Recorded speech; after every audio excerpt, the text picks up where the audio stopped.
الحمد للہ رب العالمین والصلاة والسلام علی سید الانبیاء والمرسلین وعلی آلہ واصحابہ اجمعین وعلی من تبعہم بإحسان الی یوم الدین۔ سامعین و ناظرین، سیرت النبی صلی اللہ تعالی علیہ وسلم کے عنوان پر ایک نئے درس کے ساتھ آپ کی خدمت میں حاضر ہیں۔ سن 9 ہجری کے واقعات ہم بیان کر رہے تھے۔ سن 9 ہجری میں حاتم طائی کے بیٹے اور بیٹی نے اسلام قبول کیا۔ چنانچہ نبی کریم صلی اللہ تعالی علیہ وسلم نے حضرت علی کرم اللہ تعالی وجہ الکریم کی ماتحتی میں 150 افراد کو اس لیے بھیجا کہ وہ قبیلہ طئی کے بت خانے کو گرا دیں۔ چنانچہ انہوں نے وہاں پہنچ کر اس بت خانے کو منہدم کر ڈالا اور وہاں سے کچھ اونٹ، بکریاں اور کچھ افراد کو قیدی بنا کر لائے۔ ان قیدیوں میں مشہور سخی حاتم طائی کی بیٹی بھی شامل تھی۔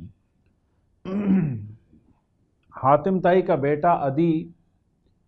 یہ بھاگ کر ملک شام چلا گیا، لیکن حاتم طائی کی بیٹی قیدی بن کر نبی کریم صلی اللہ تعالی علیہ وسلم کی بارگاہ میں پیش کی گئی۔ تو انہوں نے عرض کی، یا رسول اللہ صلی اللہ علیہ وسلم، میں مشہور سخی حاتم طائی کی بیٹی ہوں، میرے باپ کا انتقال ہو گیا ہے اور میرا بھائی مجھے چھوڑ کر بھاگ گیا ہے۔ میں ایک ضعیف عورت ہوں، آپ مجھ پر احسان کیجئے اور خدا آپ پر احسان کرے گا۔ حضور علیہ الصلاۃ نے ان کو چھوڑ دیا اور سفر کے لیے ایک اونٹ بھی عنایت فرمایا۔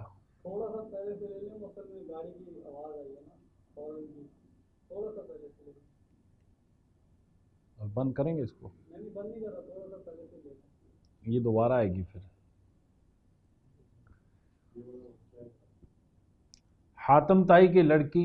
رسول اللہ صلی اللہ تعالی علیہ وسلم کی بارگاہ میں پیش کی گئی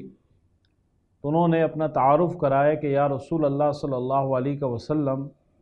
میں مشہور سخی حاتم طائی کی بیٹی ہوں، میں ایک بوڑھی خاتون ہوں،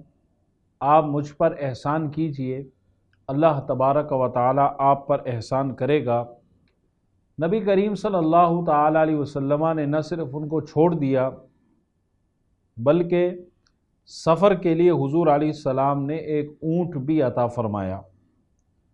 یہ حضور علیہ السلام کے خلق حسن سے متاثر ہوئیں، مسلمان ہوئیں، اسلام قبول کیا اور اس کے بعد اپنے بھائی عدی بن حاتم کے پاس پہنچی اور وہاں جا کر اپنے بھائی کو نبی کریم صلی اللہ تعالی علیہ وسلم کے اخلاق حسنہ اور اخلاق کریمانہ کے بارے میں بتایا اور حضور علیہ السلام کی بہت زیادہ تعریف کی۔ عدی بن حاتم نے جب اپنی بہن کی زبانی نبی کریم صلی اللہ تعالی علیہ وسلم کے خلق عظیم کا ذکر سنا تو وہ بڑا متاثر ہوا اور بغیر کوئی امان طلب کیے وہ مدینہ منورہ حاضر ہوا۔ لوگوں نے حضور کی بارگاہ میں یہ خبر دی کہ عدی بن حاتم آ گیا ہے، تو عدی بن حاتم نبی کریم صلی اللہ تعالی علیہ وسلم کے اخلاق کریمانہ اور آپ علیہ السلام کے خلق حسن سے چونکہ متاثر تھے، تو جب یہ حضور علیہ السلام کی بارگاہ میں حاضر ہوئے تو حضور علیہ السلام نے ان کا ہاتھ اپنے دست رحمت میں تھام لیا اور ارشاد فرمایا کہ عدی، تم کس چیز سے بھاگ رہے ہو؟ کیا لا الہ الا اللہ کہنے سے بھاگ رہے ہو؟ کیا خدا کے سوا کوئی اور معبود بھی ہے؟ عدی بن حاتم نے کہا کہ نہیں، پھر انہوں نے کلمہ پڑھا اور اسلام قبول کر لیا، اور ان کے اسلام قبول کرنے سے نبی کریم صلی اللہ تعالی علیہ وسلم کو اس قدر خوشی ہوئی کہ حضور علیہ الصلاۃ والسلام کا چہرہ مبارک نور سے چمکنے لگ گیا،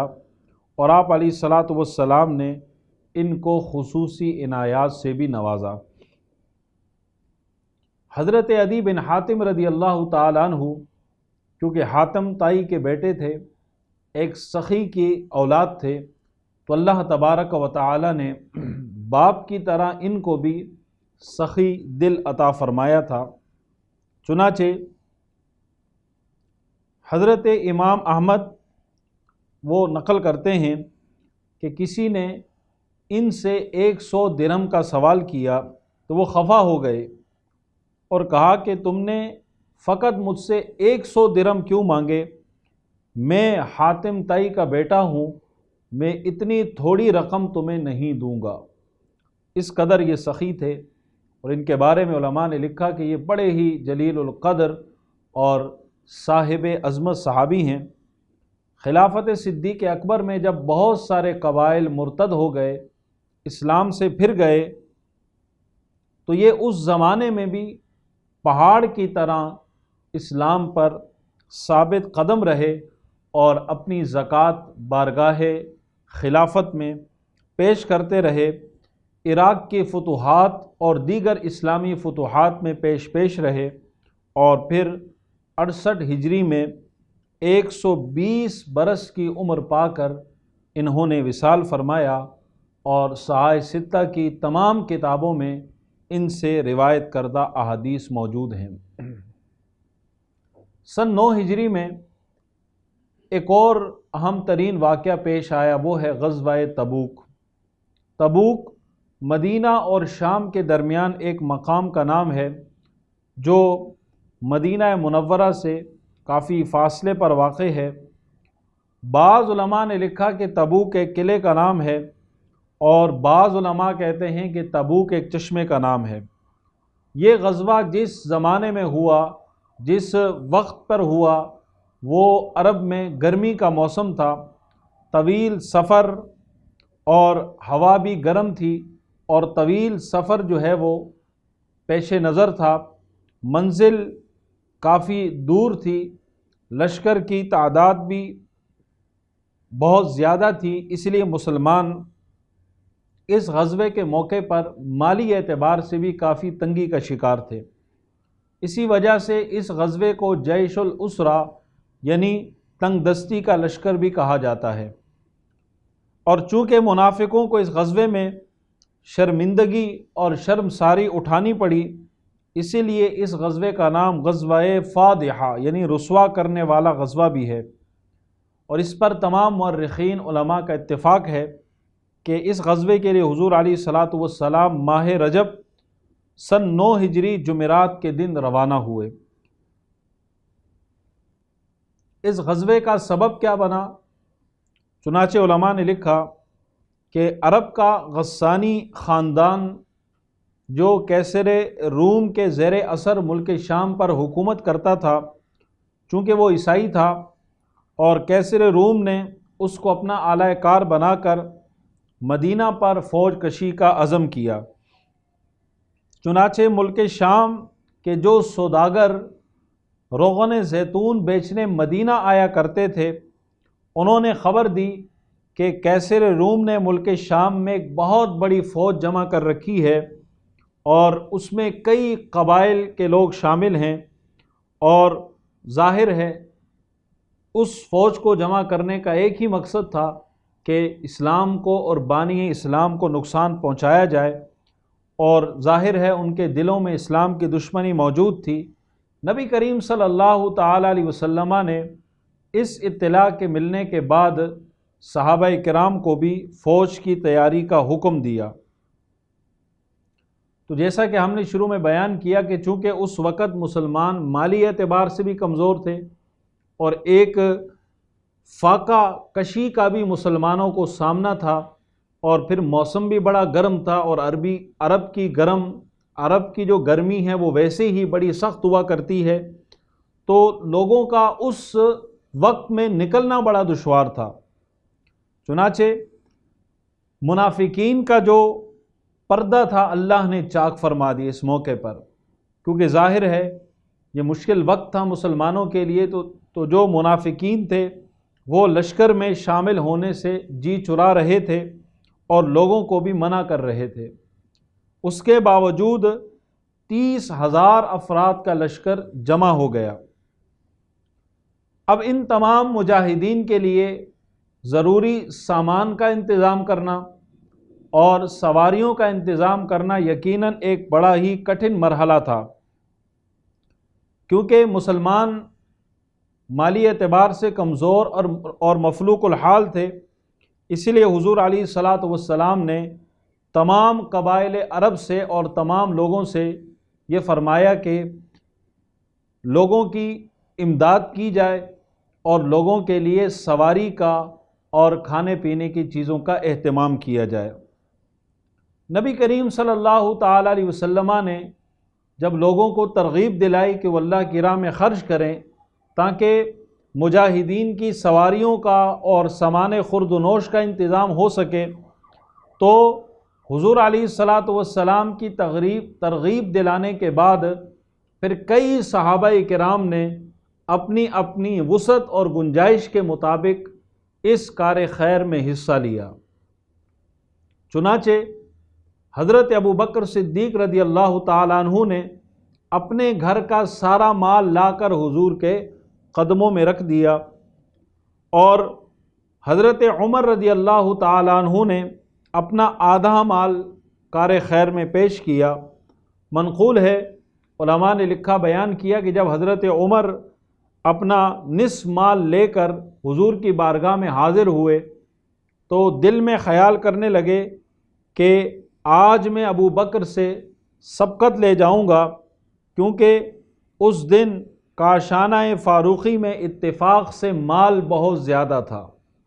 تو حضرت عمر دل میں یہ خیال کر رہے تھے کہ آج میں جتنا مال پیش کر رہا ہوں ابو بکر پیش نہیں کر سکیں گے، اور یوں مجھے ان پر سبقت حاصل ہو جائے گی۔ حضور علیہ السلام نے حضرت عمر سے پوچھا کہ عمر کتنا مال یہاں لائے اور کس قدر گھر چھوڑ کر آئے؟ تو انہوں نے عرض کی، یا رسول اللہ صلی اللہ علیہ وسلم، آدھا مال گھر چھوڑ کر آیا ہوں اور آدھا مال آپ کی خدمت میں نے پیش کر دیا۔ اور یہی سوال نبی کریم صلی اللہ تعالیٰ علیہ وسلم نے اپنے یار غار جناب صدیق اکبر رضی اللہ تعالیٰ عنہ سے کیا، تو انہوں نے جواب دیا کہ ادخرت اللہ ورسولہ، کہ یا رسول اللہ صلی اللہ علیہ وسلم، میں نے اللہ اور اللہ کے رسول کو اپنے گھر کا ذخیرہ بنا دیا ہے، یعنی جو کچھ تھا وہ سب لے آیا ہوں، گھر میں صرف اللہ اور اللہ کے رسول کو چھوڑ کر آیا ہوں۔ اسی لیے علامہ نے کہا تھا، علامہ اقبال نے، کہ پروانے کو چراغ ہے، بلبل کو پھول بس، صدیق کے لیے ہے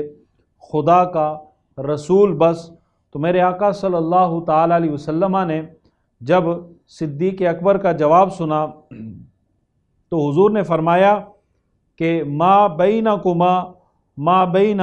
کلمتیکما، حضور نے فرمایا کہ تم دونوں میں اتنا ہی فرق ہے جتنا فرق تم دونوں کے کلاموں میں ہے۔ اس موقع پر حضرت عثمان غنی بھی اس کار خیر میں پیش رہے۔ چنانچہ حضرت عثمان نے 1000 اونٹ اور 70 گھوڑے مجاہدین کی سواری کے لیے پیش کیے، اور 1000 اشرفی فوج کے اخراجات کی مد میں اپنی آستین میں چھپا کر لائے اور حضور کی بارگاہ میں پیش کی۔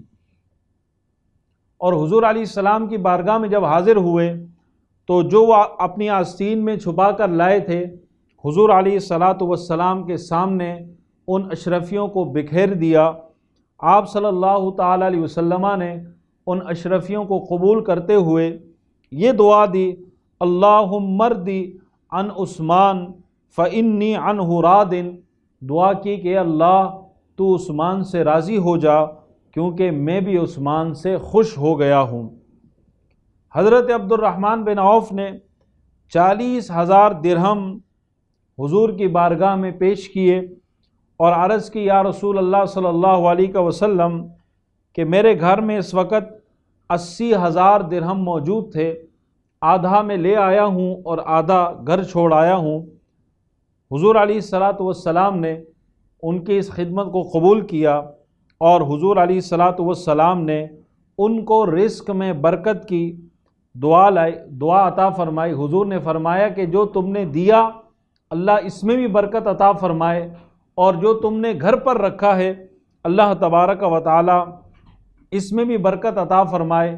یہ اسی دعائے نبوت کا اثر تھا کہ حضرت عبد الرحمن بن عوف کے مال میں اضافہ ہوتا رہا حتیٰ کہ وہ عرب کے ایک مالدار انسان کہلانے لگ گئے۔ اسی طرح انصار اور مہاجرین تمام صحابہ نے حسب توفیق اس کار خیر میں حصہ لیا، حتیٰ کہ عورتوں نے اپنے زیورات حضور کی بارگاہ میں پیش کیے۔ حضرت عاصم بن عدی انصاری نے کئی من کھجوریں دی۔ حضرت ابو عقیل انصاری صحابی رسول ہیں جو بہت ہی مفلس تھے، یہ فقط 1 سا کھجور لے کر حضور کی بارگاہ میں حاضر ہوئے۔ 1 سا 4 کلو کے برابر ہے، اتنی کھجور لے کر حضور کی بارگاہ میں حاضر ہوئے اور عرض کی یا رسول اللہ صلی اللہ علیہ وسلم میں نے سارا دن پانی بھرنے کی مزدوری کی اور اس کے نتیجے میں مجھے 2 سا کھجوریں ملی، 1 سا اپنے گھر والوں کو دے آیا اور 1 سا حاضر خدمت ہے۔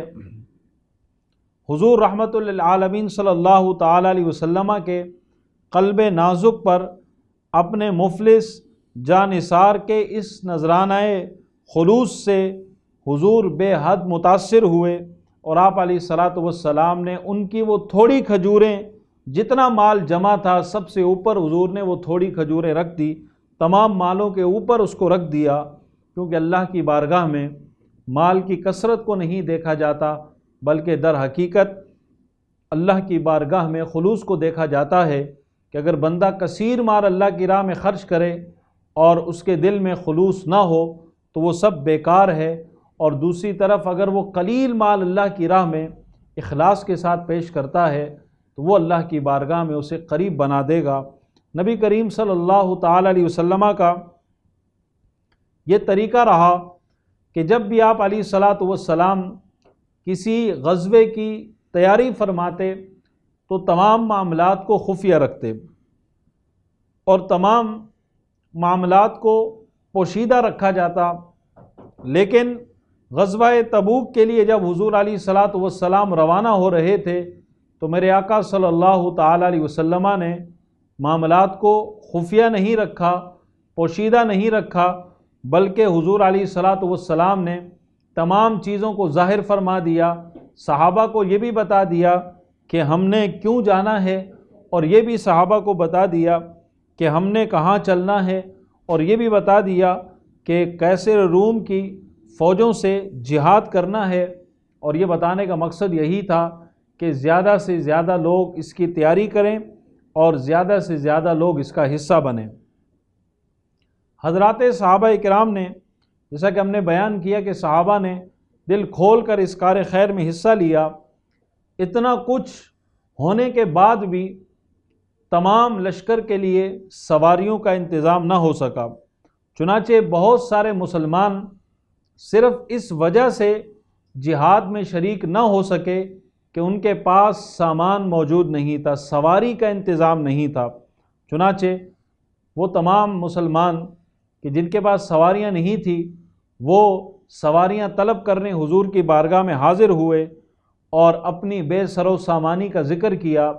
اور حضور کی بارگاہ میں درخواست پیش کرنے لگے کہ ہمیں آپ سواریاں عطا فرما دیں، ہم بھی جہاد میں شریک ہونا چاہتے ہیں۔ چنانچہ حضور رحمت للعالمین صلی اللہ تعالی علیہ وسلم کو ان کی بے قراری پر بڑا رحم آیا، اور اس منظر کو قرآن پاک میں اللہ تعالیٰ نے یوں بیان کیا، وَلَا عَلَى الَّذِينَ إِذَا مَا أَتَوْكَ لِتَحْمِلَهُمْ قُلْتَ لَا أَجِدُ مَا أَحْمِلُكُمْ عَلَيْهِ تَوَلَّوْا وَأَعْيُنُهُمْ تَفِيضُ مِنَ الدَّمْعِ حَزَنًا أَلَّا يَجِدُوا مَا يُنْفِقُونَ۔ اللہ فرماتا ہے کہ ان لوگوں پر بھی کوئی حرج نہیں کہ جو آپ کے پاس آئے اور آپ سے عرض کرنے لگے کہ آپ ہمیں سواری دیجئے، تو آپ علیہ الصلاۃ والسلام نے، تو اللہ فرماتا ہے کہ آپ نے انہیں جواب میں کہا کہ میرے پاس کچھ ایسا نہیں کہ جسے میں تمہیں سواری کے طور پر دے سکوں۔ تو اللہ فرماتا ہے کہ وہ واپس پلٹے اس حال میں کہ غم کی وجہ سے ان کی آنکھوں سے آنسو جاری تھے کہ افسوس ہمارے پاس خرچ کے لیے کچھ نہیں۔ تو یہ صحابہ کرام کا جذبہ تھا کہ وہ شریک ہونا چاہتے تھے، اس سفر کا حصہ بننا چاہتے تھے، لیکن بے سر و سامانی کی وجہ سے وہ اس سفر کا حصہ نہ بن سکے۔ نبی کریم صلی اللہ تعالی علیہ وسلم 30,000 صحابہ کا لشکر لے کر مدینہ منورہ سے تبوک کے لیے روانہ ہوئے، اور مدینہ منورہ کے کا جو نظام تھا اسے چلانے کے لیے حضور نے حضرت علی کرم اللہ تعالی وجہ الکریم کو اپنا نائب اور خلیفہ بنایا۔ حضرت علی نے نہایت حسرت اور افسوس کے ساتھ عرض کی کہ یا رسول اللہ صلی اللہ علیہ وسلم، آپ مجھے عورتوں اور بچوں میں چھوڑ کر جہاد کے لیے جا رہے ہیں۔ تو حضور نے فرمایا کہ علی، کیا تم اس بات پر راضی نہیں کہ تم کو مجھ سے وہ نسبت حاصل ہے جو ہارون علیہ السلام کو موسیٰ علیہ السلام کے ساتھ تھی، مگر یہ کہ میرے بعد کوئی نبی نہیں۔ یعنی جس طرح حضرت موسیٰ کوہ طور پر جب جا رہے تھے تو انہوں نے حضرت ہارون علیہ السلام کو بنی اسرائیل کے لیے اپنا خلیفہ اور نائب مقرر کیا تھا، اسی طرح حضور نے فرمایا کہ میں جہاد کے لیے جا رہا ہوں اور اپنے لوگوں کی ذمہ داری تمہیں دے کر جا رہا ہوں۔ تو فرمایا کہ تمہیں مجھ سے وہی نسبت حاصل ہے جو حضرت ہارون کو حضرت موسیٰ کے ساتھ جو نسبت موجود تھی۔ ہاں، فرق صرف اتنا ہے کہ میرے بعد کوئی نبی نہیں ہے، میں آخری نبی ہوں۔ حضور علیہ الصلاۃ والسلام نے جب شہر مدینہ کا انتظام حضرت علی کے حوالے کر دیا، ان کو اپنا نائب اور خلیفہ مقرر کر دیا، پھر حضور علیہ السلام نے آگے کا سفر شروع کیا۔ مزید تفصیلات انشاءاللہ ہم بریک کے بعد آپ کی خدمت میں پیش کریں گے۔ بریک کے بعد دوبارہ ہم آپ کی خدمت میں حاضر ہیں۔ نبی کریم صلی اللہ تعالی علیہ وسلم مدینہ منورہ سے چل کر ثنیۃ الوداع کے مقام پر پہنچے تو یہاں آپ علیہ الصلاۃ والسلام نے قیام کیا، اپنی فوج کا جائزہ لیا اور فوج کو آپ نے ترتیب دیا اور پھر وہاں سے کوچ کیا۔ منافقین طرح طرح کے جھوٹے عذر اور بہانے بنا کر پیچھے رہ گئے، لیکن چند ایسے مسلمان کے جو مخلص تھے وہ بھی اس غزوے میں شریک نہ ہو سکے اور پیچھے رہ گئے۔ ان میں ایک صحابی ہیں حضرت کعب بن مالک، ایک اور ہیں حضرت بلال بن امیہ، ایک اور صحابی ہیں حضرت مرارہ بن ربی، ایک اور صحابی ہیں حضرت ابو خیثمہ اور ابو ذر غفاری۔ یہ وہ چند صحابہ ہیں کہ جو خالص مومن تھے، لیکن اس کے باوجود اس غزوے میں شریک نہ ہو سکے، اس کی اپنی اپنی وجوہات ہیں۔ حضرت ابو خیثمہ اور ابو ذر غفاری یہ بعد میں اس میں شریک ہو گئے، لیکن 3 صحابہ کعب بن مالک، ہلال بن امیہ اور مرارہ بن ربی کہ تینوں اس پورے غزوے میں شریک نہ ہو سکے۔ حضرت ابو ذر غفاری اس لیے پیچھے رہ گئے کہ ان کے پاس جو سواری کا جانور تھا وہ کمزور تھا، وہ اسے چارہ کھلاتے رہے تاکہ وہ سفر کے قابل ہو جائے، لیکن وہ سفر کے قابل نہ ہو سکا، تو اس لیے ابو ذر غفاری تھوڑی تاخیر کے ساتھ اس لشکر کا حصہ بنے۔ حضرت ابو خیثمہ رضی اللہ تعالیٰ عنہ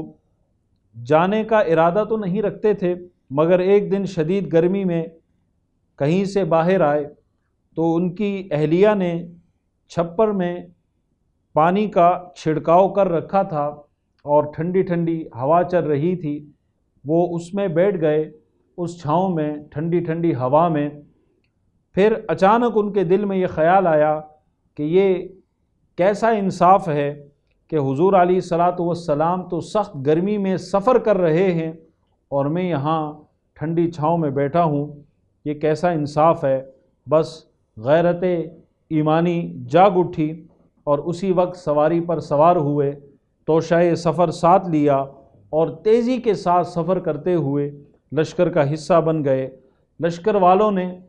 دور سے ایک شتر سوار کو آتے ہوئے دیکھا تو حضور نے فرمایا کہ ابو خیثمہ ہی ہوں گے، اور جب قریب آئے تو واقعی حضرت ابو خیثمہ تھے اور وہ لشکر کا حصہ بن گئے۔ اس سفر میں راستے میں قوم عاد، قوم سمود کی وہ بستیاں بھی آئی کہ جن پر اللہ کا عذاب نازل ہوا، جن بستیوں کو الٹ دیا گیا تھا۔ حضور علیہ الصلاۃ والسلام نے حکم دیا کہ وہ جگہیں کہ جہاں پر اللہ کا عذاب آیا ہے وہاں کوئی شخص قیام نہ کرے، اور فرمایا کہ یہاں سے تیزی کے ساتھ نکل جاؤ، اور یہ بھی حکم دیا کہ اس علاقے کا نہ پانی پینا ہے اور نہ کوئی چیز کھانی ہے۔ اس غزوے میں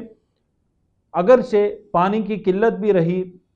اور گرمی کا موسم بھی تھا، سفر کی دشواریاں اپنی جگہ تھی، لیکن اس کے باوجود صحابہ کرام نے ساری تکلیفیں اٹھائی، لیکن منزل پر پہنچ کر ہی دم لیا۔ اس سفر میں حضور علیہ الصلاۃ والسلام کے چند معجزات بھی ظاہر ہوئے۔ حضور علیہ الصلاۃ والسلام نے ابو ذر غفاری کو دیکھا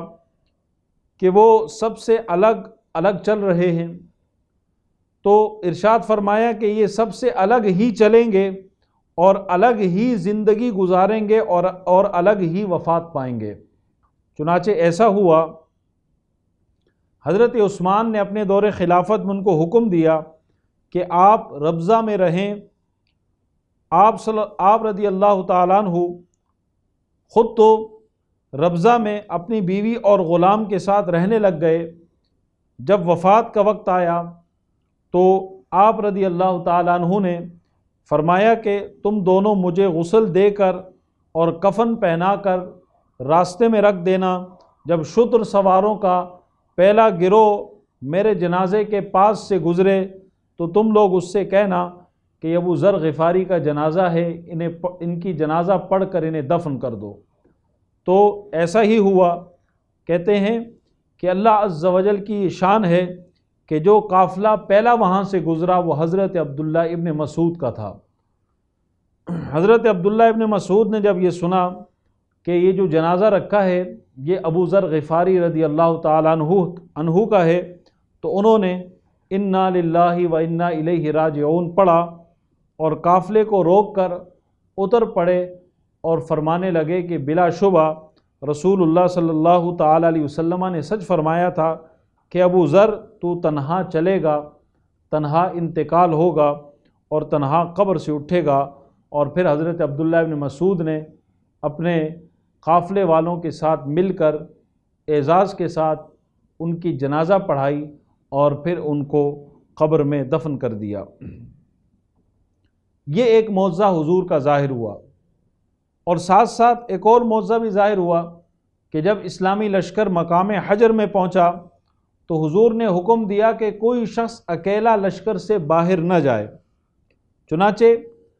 حضور علیہ السلام کا حکم ملنے کے بعد کوئی شخص لشکر سے باہر نہیں گیا، لیکن قبیلہ بنو ساعدہ کے 2 افراد ایسے تھے کہ جنہوں نے حضور کا حکم نہیں مانا۔ ایک شخص اکیلا ہی رفع حاجت کے لیے لشکر سے دور چلا گیا، ابھی وہ بیٹھا ہی تھا کہ اچانک کسی نے اس کا گلا گھونٹ دیا اور وہ مر گیا۔ دوسرا شخص اپنا اونٹ پکڑنے کے لیے اکیلا ہی لشکر سے کچھ دور چلا گیا تو اچانک ہوا کا ایک ایسا جھونکا آیا کہ اس ہوا نے اسے اڑا کر 2 پہاڑیوں کے درمیان پھینک دیا اور وہ ہلاک ہو گیا۔ جب حضور علیہ السلام کو اطلاع پہنچی تو حضور نے فرمایا کہ میں نے کیا منع نہیں کیا تھا کہ لشکر سے الگ نہ ہونا۔ یہ دوسرا معجزہ تھا جو اس سفر میں حضور علیہ السلام کے ہاتھوں صادر ہوا۔ اسی طرح راستے میں ایک مقام ایسا بھی آیا کہ جہاں حضور علیہ السلام کی اونٹنی گم ہو گئی۔ لوگ اس اونٹنی کو تلاش کرنے میں مصروف ہو گئے تو ایک منافق جس کا نام تھا زید بن لصیط، وہ کہنے لگا کہ محمد صلی اللہ تعالیٰ علیہ وسلم کہتے ہیں میں اللہ کا نبی ہوں اور میں آسمان کی خبریں تمہیں بتاتا ہوں۔ اور وہ کہنے لگا کہ بتاتے تو آسمان کی خبریں ہیں لیکن ان کو یہی نہیں پتہ کہ ان کی اونٹنی کہاں ہے۔ اس نے حضور کے علم پر اعتراض کیا۔ حضور علیہ الصلاۃ والسلام نے ایک مختصر خطبہ دیا اور ارشاد فرمایا کہ ایک شخص ایسا کہتا ہے کہ مجھے پتہ نہیں۔ حضور نے فرمایا کہ خدا کی قسم اللہ کے بتانے سے میں جانتا ہوں کہ میری اونٹنی کہاں ہے۔ حضور نے فرمایا کہ فلاں گھاٹی میں چلے جاؤ، وہاں میری اونٹنی کی رسی ایک جھاڑی میں الجھ گئی ہے، وہاں جاؤ اسے لے کر آؤ۔ جب صحابہ کرام گئے تو انہوں نے دیکھا کہ وہ اونٹنی اسی مقام پر کھڑی تھی جس مقام کی نشاندہی اللہ کے رسول صلی اللہ تعالیٰ علیہ وسلم نے فرمائی تھی۔ تو یہ بھی ایک معجزہ تھا جو اس سفر میں ظاہر ہوا۔ تو گویا کہ قدم قدم پر معجزات کا بھی ظہور ہوتا رہا اور یہ سفر بھی جاری رہا، حتیٰ کہ نبی کریم صلی اللہ تعالیٰ علیہ وسلم جب تبوک کے قریب پہنچے تو آپ علیہ السلام نے فرمایا کہ انشاءاللہ کل ہم تبوک کے چشمے پر پہنچیں گے۔ اور حضور علیہ السلام نے فرمایا کہ سورج بلند ہونے کے بعد تم پہنچو گے، لیکن کوئی شخص وہاں پہنچ کر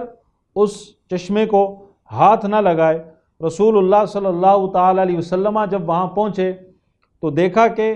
ایک معمولی سی دھار وہاں پانی کی بہہ رہی ہے۔ آپ صلی اللہ تعالیٰ علیہ وسلم نے تھوڑا سا پانی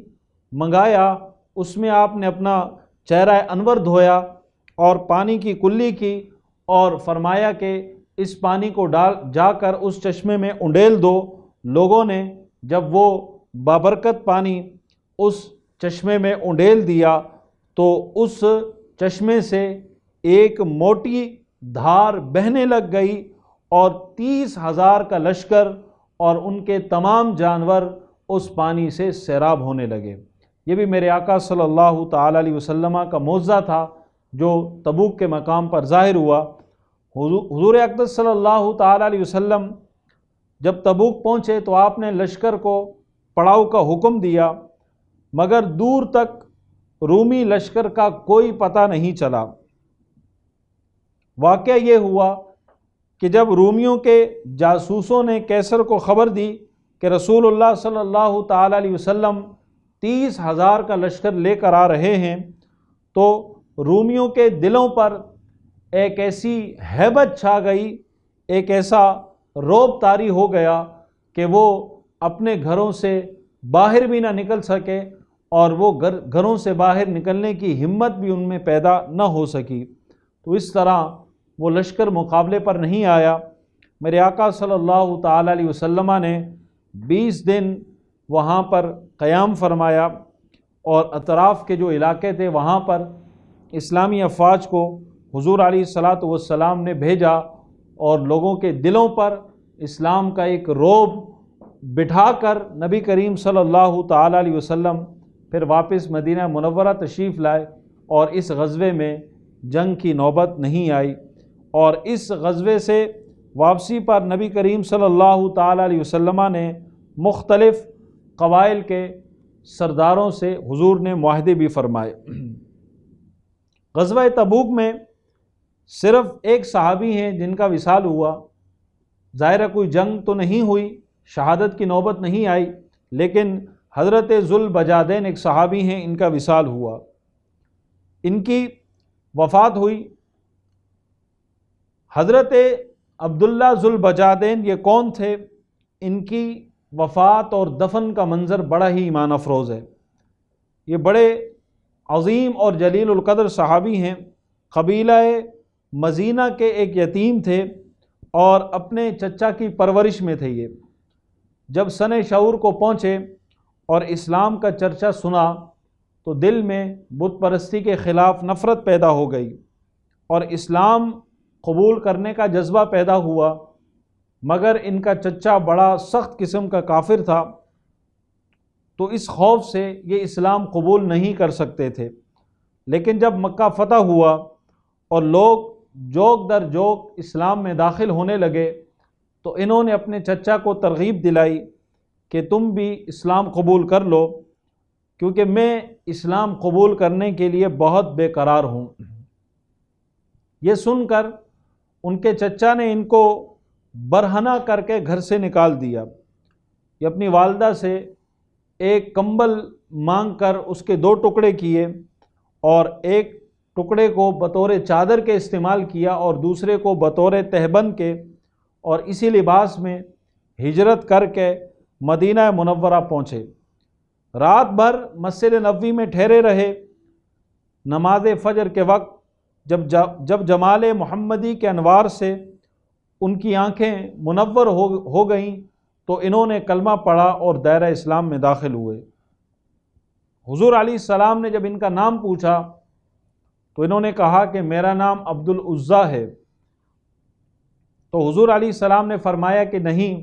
آج سے تمہارا نام عبداللہ ہے، اور لقب ذوالبجادین 2 کمبلوں والا ہے۔